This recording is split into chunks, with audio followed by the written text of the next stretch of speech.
जंगल के एक छोटे मगर बहुत ही दिलचस्प गांव में रहता था एक शरारती गधा। वो गधा न सिर्फ बहुत दोस्ताना नजर आता था बल्कि अपने दोस्तों के साथ खेल खेलने में भी माहिर था।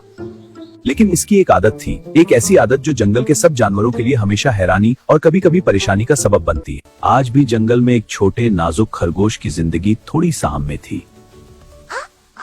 गधे ने बड़े प्यार से खरगोश को अपने पास बुलाया। कुछ देर तक उससे इधर उधर की बातें करता रहा और फिर उसे गाफिल पाते ही एक जोरदार लात मार दी। बेचारा छोटा सा खरगोश भारी भरकम गधे की जोरदार लात पड़ते ही गेंद की तरह अछलकर दूर जा गिरा। कई पसलियां टूट जाने से वो बुरी तरह तड़पने और करपने लगा। अपनी इस शरारत पर गधा बहुत ही खुश हुआ और जोरदार ठट्ठा लगाता हुआ एक तरफ को चला गया। गधे की ये शरारती आदत बहुत पुरानी थी।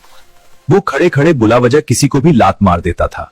जंगल के भी छोटे बड़े जानवर उसकी इस शरारत से अक्सर परेशान रहते। कुछ बुजुर्ग और जहांदीदा गधों ने कई बार समझाया भी, लेकिन वो अपनी हरकतों से बाज नहीं आया। इसी तरह की बातों से वो नसीहत करने वालों को बेवकूफ बनाकर मन ही मन बहुत खुश होता है। इसकी ये याराना मुस्कुराहट भरी बातों से वो इसकी शरारत को ताड़ जाते और समझाते, बरखुदार, रिश्ते में हम तुम्हारे बाप हैं। अपनी नाराजगी का इजहार करने के लिए लात मारना हमारी फितरत है, लेकिन बिला वजह किसी को भी लात मार देना शरारत है, बुरी आदत है। बुरी आदत है। अब भी वक्त है इस बुरी आदत को छोड़ दो, वरना तुम तो जानते ही हो कि हर बुरी आदत का अंजाम बुरा ही होता है। बुजुर्गों की इस नसीहत पर गौर करने के बजाय गधे ने अपना पैर उठाकर उन पर भी घुमा दिया, और अगर नसीहत करने वाले वो बुजुर्ग तेजी से एक तरफ ना हट जाते तो उसकी लात सीधी उनकी थूथनी पर पड़ती। फिर भला गधे की लात खाने के लिए बुजुर्ग वहां कैसे ठहर सकते थे। पहली दोस्ती से ही सबके सब ढींचूम करते हुए 9-2-11 हो गए। एक दिन गुधे ने एक लोमड़ी को देखकर बड़े प्यार से कहा, आओ बहन, मेरे पास आओ, बहुत दिनों बाद मिले, थोड़ी देर प्यार भरी बातें करेंगे। लोमड़ी आखिर लोमड़ी थी, होशियारो दिमागदार, उसकी मकारी में भला कैसे आती। वो उसकी झांसा देकर लात मारने वाली आदत से बखूबी वाकिफ थी। गधे की बात सुनते ही वो उसे देखते हुए बड़े प्यार से मुस्कुराई और दिल में सोचा, कमबख्त तू, मुझे क्या सिखाता है, मन नहीं हिला रहा। मैं खुद तुझे आज ऐसा सबक दूंगी कि जिंदगी भर के लिए अपनी ये लात मारने की आदत भूल जाएगा। लोमड़ी दिल ही दिल में सोच रही थी, तेरी इस बुरी आदत से दूसरे कमजोर जानवरों को हमेशा के लिए छुटकारा मिल जाएगा। ये सोचते ही लोमड़ी ने अपने चारों तरफ देखा, फिर दिल ही दिल में मुस्कुराते हुए बड़े प्यार से गधे से बोली, मेरे गधे भैया, मैं बहुत दूर से आ रही हूँ और बहुत ही थकी हुई हूँ। मेहरबानी करके तुम ही अपनी इस बहन के पास आ जाओ। इतना कहकर लोमड़ी लड़खड़ाते डगमगाते कदमों से चलकर सहारा लेने के लिए एक बहुत ही बड़े पत्थर से टिक गई। मुझे बहुत कमजोरी महसूस हो रही है।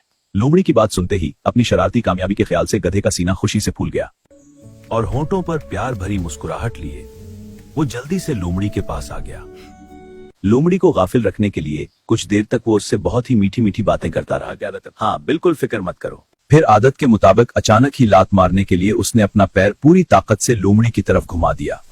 इस हमला के लिए लोमड़ी पहले से ही तैयार थी। गधे के पैर उठाते ही वो तेजी से फिर से दूर हट गई और गधे की जोरदार लात ठीक पत्थर पर पड़ी। इस हमला के लिए लोमड़ी पहले से ही तैयार थी। गधे के पैर उठाते ही वो तेजी से फिर से दूर हट गई और गधे की जोरदार लात ठीक पत्थर पर पड़ी। फिर जाहिर है पत्थर तो टूटने से अलबत्ता गधे के पैर की हड्डी जरूर टूट गई और वो जमीन पर ढेर होकर बुरी तरह तड़पने और पीटने लगा। लोमड़ी ने एक जोरदार कपका लगाया और बड़े ही शरारती लहजा में बोली, क्यों गधे भैया, तबीयत कैसी है?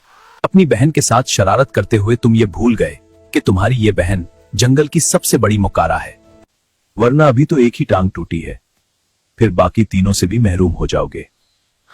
ये कहते ही वो जोरदार कहकाओं से गधे का मजाक उड़ाते हुए जंगल की तरफ चली गई। मुच्चू महज अपनी लात मारने की बुरी आदत की वजह से गधा अपनी एक टांग से माजूर हो गया कर जिंदगी की एक बेहतरीन नेमत से हमेशा के लिए महरूम हो गया। इस इबरत आमूज सबक से उसकी ये आदत हमेशा के लिए छूट गई।